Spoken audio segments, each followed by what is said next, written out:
been refining the system for decades, but what if it's time to redesign it? Not from scratch, but from what we know works.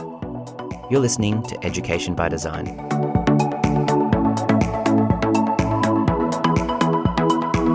I'm your host, Phil Evans.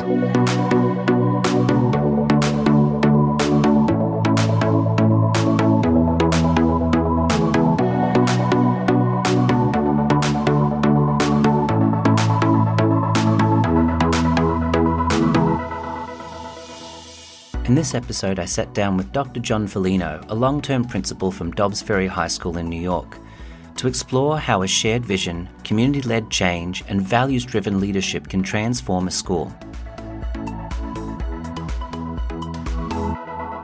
What happens when a school leader steps back from programs and branding and starts with a simple question?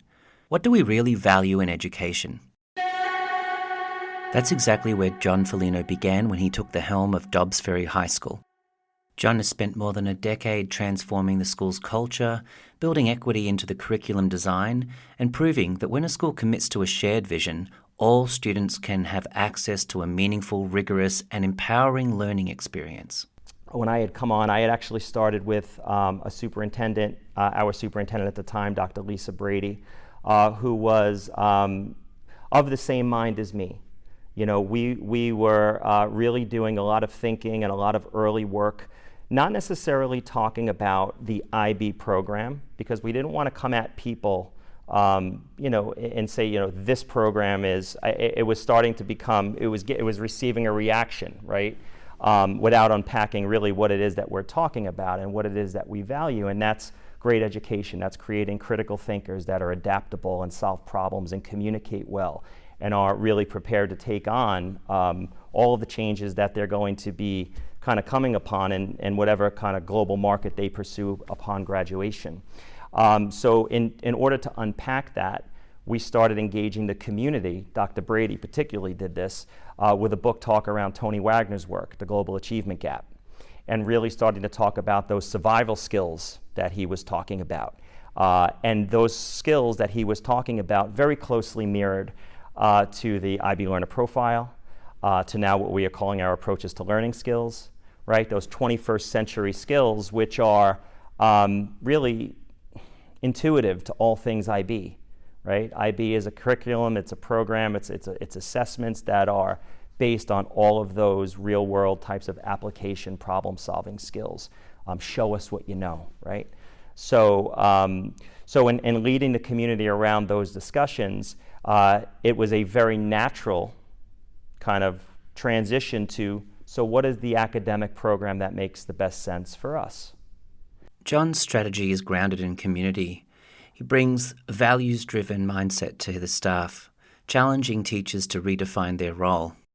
John, you've told me that you asked teachers to think about what it means to teach in a school with a clear vision. What kind of shift did that create? Right. So my background and my strength has always been in curriculum development. I was a big, I did a lot of work with understanding by design back when that was new, and that was, Wiggins and McTighe. And so when I came into Dobbs Ferry, again, that was a very natural kind of way for me to go. So all of the early work that I did with staff was to change their thinking around who they are as teachers. And the very early question that was continually posed to them in each of their respective subject areas in 9th and 10th grade was, you are teaching, let's just say, an English 9 class. You're teaching an English 9 class in an IB World School. And our goal is for all of our students to come out as IB learners, right? We're developing IB learners here. So how does your class here in Dobbs Ferry differ as an English 9 class in an IB school from, say, the English 9 class in the school up the street in the other Rivertown that's not an IB school, right? What types of skills are you emphasizing? What types of activities are students engaging with? What does your curriculum look like? What are you reading? Why are you reading it? And the thinking right away was for all teachers to think and essentially be IB teachers. In English, we're going to be looking at that time oral commentaries. What does that look like in 9th grade, 10th grade, right? How are we scaffolding up to that? So it started to, the IB, what it's really done for our school, I can go in a million directions here, but what it's really done for our school is it's given us a singular vision and mission. So everything that we do from a professional development perspective, and it might not necessarily seem like it's IB, like when we went into our one-to-one Chromebook program. We presented at the Chicago conference in 2015 on that.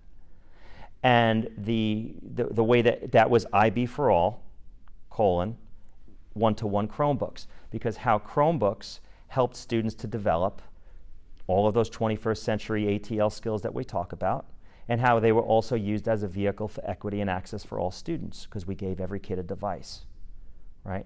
So all of the work that we do, and when we're rolling out, technology in those years to our staff, we're always putting it under the umbrella of our IB vision and mission, and all students and teachers being a part of that.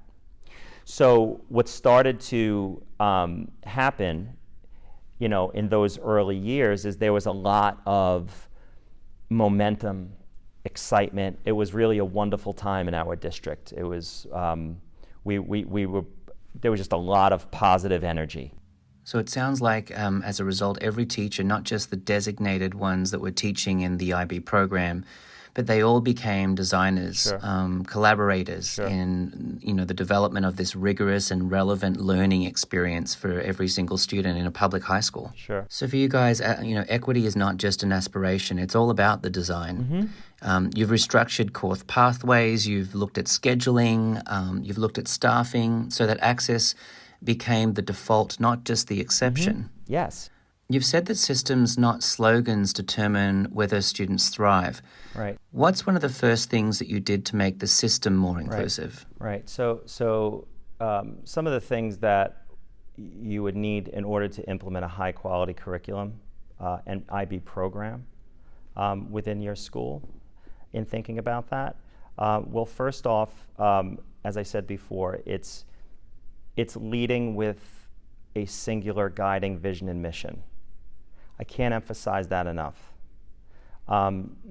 Too often in education, often in education, you'll hear teachers and staff, school leaders, a new initiative comes on and they feel like it's another thing. Oh, so we're doing DEI now. Oh, we're doing technology now, right? We're doing whatever that would be. And in having a singular vision and mission, that kind of gives everybody a charge to see how everything fits in. Okay, so we're talking about diversity and equity and inclusion as far as our curriculum goes. What does that look like? How does that connect to our vision and mission? What have we been doing up to this point? So that's first. I can't emphasize that enough.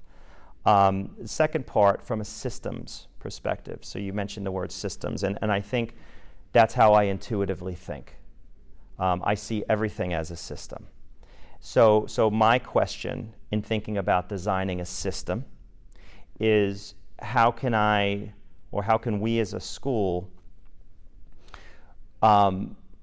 design a system based on our context, based on our size, based on our resources, based on our space, our facilities. What type of system can we design within this to provide the most students with opportunities to access an IB education to the fullest and most robust way possible, right? So if I had a larger school with more resources and more space and more staff, it might look different. But what does it look like in my school? For the high school making a change, or going through authorization, I should say, and kind of bringing teachers to unit planners and kind of work, it was seamless, because we had done so much of that curriculum work using backwards design already.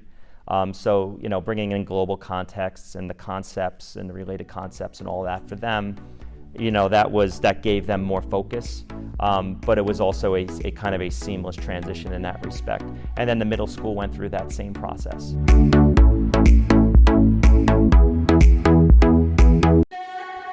Yeah, Yes, we always have to do the very best with what we've got, and that's how systems can really benefit. Sure. From the co-taught courses to expand subject offerings, the system that you are building serves more students more meaningfully. Mm-hmm. Yes. But rigor isn't just academic, it's emotional too. John, you emphasize passion and personal connection because when students care, they commit. Sure. How do you design school to support not just learning, but purpose, passion, and well-being? At least in the United States, in particular in New York State, there's been a move away from thinking about education from more of a vocational perspective and thinking about it from an employment perspective and skills perspective, and has been a strong emphasis in the state really on academic development, college prep, preparing all students for a 4-year liberal arts education in college. That's where the Regents exams are kind of are rooted in, and there was a move away from vocation as a pathway for students at that point. That's starting to make its way back. So how can we design experiences for students that are kind of more hands-on and real world and get them out there? So we are very much guided by the thinking globally and acting locally, looking at our local community. So service learning experiences for students in grades 9 through 12, you'll find them everywhere. You'll see students going out into our local community, whether it's up to our elementary school to work on sustainability projects in the garden or the food pantry in town. There's so many places where you can see that work happening. But that's become a very it's really enhanced the curriculum work that we're doing inside of the classroom. From a tangible perspective too, most of it is tied to Dobbs Ferry, making a difference in our local community with global types of issues, right? And looking around and thinking about how we can make a tangible difference. So there's so much choice that can occur within a school. And again, I'll go back. The personal project is a very tangible way, right? Where students have they're choosing something that matters to them, that's personal to them, that touches them, and then they put all of their energy into kind of unpacking that, right? Because when you have students and you provide them with opportunities to do work that actually matters to them, it stops becoming work. It just becomes what I love doing. It's my passion. And it makes me feel good. I love that you mentioned that. That's, I think that feeling good and feeling joy in a school experience and in the learning is seriously undervalued. Yes. So, John, I'd like to turn now to, you've worked a lot in your school and your system and your district. Can you talk to us a bit about how this all fits into the context of public education in a state system like the New York education system? What is happening in the state of New York in terms of education has definitely been a shift to the application of skills and a move away from the memorization of content. So, about 10 years ago, when New York State made its push with the Common Core standards, and that was all the talk across the country, we know that one of the sets of standards that was looked at in designing those Common Core standards were the IB learning standards, right? So IB has really been ahead of the curve in thinking about education and preparing students in that way. New York State still does have a very formal testing structure at the high school level, right? So we do have Regents exams in all of the subject areas, all of the core subject areas. And students have to take a minimum of 5 in order to graduate, and then they can move up from there. But the tests have changed. New York State continues to go through a series of revisions around their Regents exams so that those exams now look much different from the way they did when I took them. True, I can imagine. Hopefully things have changed a lot since we were in school. John, who grades the Regents exams? Great question. So teachers do that. So they have multiple graders on the exams. And then the state will send, like benchmark and exemplar papers. So they have to go through like a training process themselves before grading. Then there are rubrics, and then once the tests are graded, they're not scored by the teachers any longer. They're just they're evaluated, but they don't know how the kids go, what the number's going to be, right? So the state moved away from, schools actually using the conversion chart and saying, okay, he got a 63. They moved away from that, and instead, now once all the grades are done, they're sent out, and the state provides the conversion charts to a central location, and then the tests are scanned, and then we receive the scores back. So it sounds very much like the New York State system is arranged very similar to the way that leading education systems around the world set up, assessment with teachers that are trained to assess students at a state level. Sure. What do you think is preventing the system from evolving to a more varied assessment model like the one you've described with the IB, where students are doing projects, they're engaged in their own research, they're maybe writing a lab for themselves, Sure. Creating an art portfolio, Sure. Giving a presentation. So my thinking is, first off, when you think about something as large as New York State, if you think about just the sheer number of districts, of kids, of teachers, of everything, of schools, I think that there needs to be, from the perspective of the governing body, something that's kind of clean and aligned and measurable. The better question would be, what avenues exist for schools to opt out of that system and do something that's a bit more flexible and aligned with the core values of the respective district, and while still allowing students and schools to meet the required criteria. And those types of pathways, I think, in New York State do exist, but they're not widespread. So students, one of the questions that often comes in from parents is around, so if my kid is an full IB student in the diploma classes, are they going to have more tests? Is it double the tests? And the answer to that is no, not in a single year, because none of our students will take a Regents exam in 12th grade. They will have fulfilled all of those state requirements by that time, so that in 12th grade they just have their papers at the end of the year and that's it. In years like a grade 11, where we have our students in year 1 of IB English, they are simultaneously preparing for the New York State English Regents exam. But again, through that year 1 IB course, they're beyond prepared to be successful on that Regents exam. And as a result of that, passing Regents exams in our school is a non-issue. Very seldom do students not.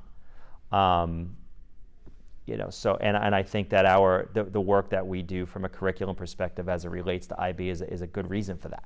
John, you've done so much great work. Do you have any advice for other leaders of schools or school systems? As a IB head of school, and now I've been there 13 years, and we've had a lot of change in our district in the last couple of years. New district administration, new leadership across the district. I'm kind of one of the remaining people kind of to tell this story, which is why I was a quick yes to you, because I tell the story for our staff, for all of the people who came before me, for all of the people who were a part of that change. So Dobbs Ferry High School is the first high school in our county, in Westchester County, that was authorized as an IB World School all the way back in 1998. So I walked into that. However, at that time, the program, it was much different. It was much more exclusive. There was a kind of an AP program that was kind of running in the background as well, with a lot of noise from community members that we should be moving toward more AP and less IB. So there was lots of that kind of tension and conversation. So at that time in that district, the IB was a little bit at a crossroad. My perspective going in there, having had background with IB and having seen the types of experiences that students were involved with, I knew that it was a good program. I think my question was, how is the program being implemented, right? What does it look like? How many pathways are there for students? How many teachers are being trained in IB? Like really, what does this look like in the school? It's one thing to just have a program, but really is it a part of the culture, and is it a part of the school, and is it a part of the full system? And at that time it wasn't. And as a result of that, there was a lot of division. There were kids who were accessing the program and doing beautifully, and there was a large population of students who weren't at all.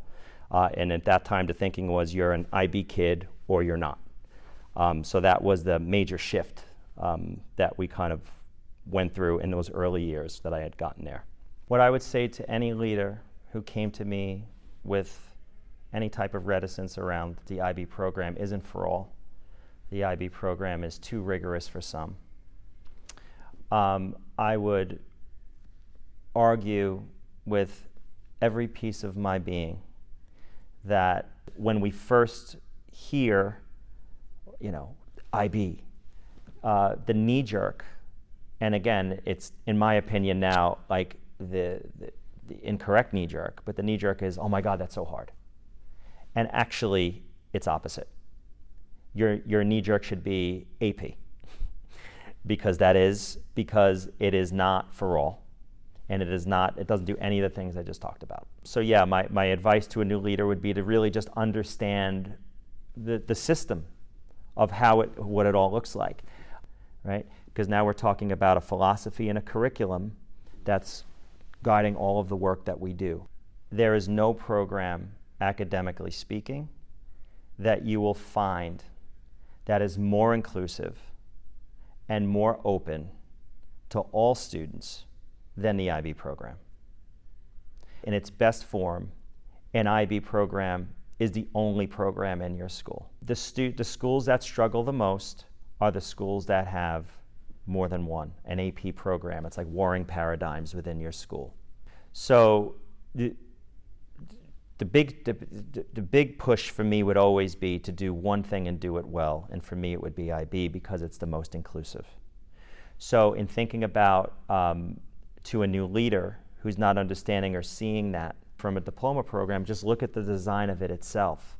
Just the very nature of a higher level course versus a standard level course, right? You're already identifying two different ways appropriate to interest, to ability, that students can access different courses. Not to mention, those courses are spread out over 2 years. So when you compare that to an AP program, that is not it's not even a full year program, because students start in September, they take an exam in May. So you're talking about a 9-month intensive, over your head drill program. I've taught AP. You're at a pace, and it's about content, and it's about that test. And I hope you have a good day that day, because it's all about that test. Whereas the IB breathes. It's multiple measures. It's spread out over time.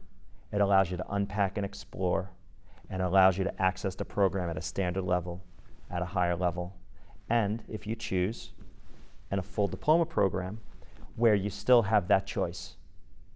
You want to pursue the humanities? Take your higher levels there, or reverse it. So again, the program needs to be, though, built in that way. That gets back to the system talk that we had. You can't have one pathway to a diploma, right? You have to have multiple pathways, and then you're going to see, again, that connects to everything. You're going to see more students access it, more students who are successful, but then, most importantly, more students who are happy and healthy. Whether or not your school has an IB program or has other curriculum, the thing that John really emphasizes throughout this episode is the importance of a shared and unified vision around common language that teachers can use to improve their practice and to talk about advancement and to support students' needs. That single unifying vision that grounds us in everything that we do right across the entire school.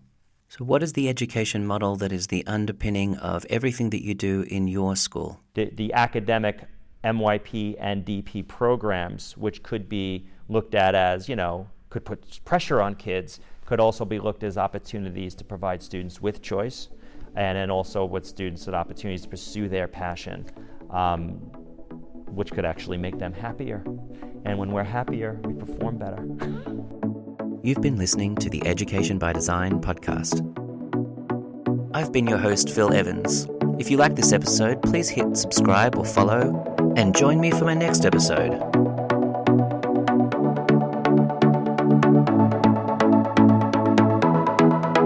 And until next time, keep on learning.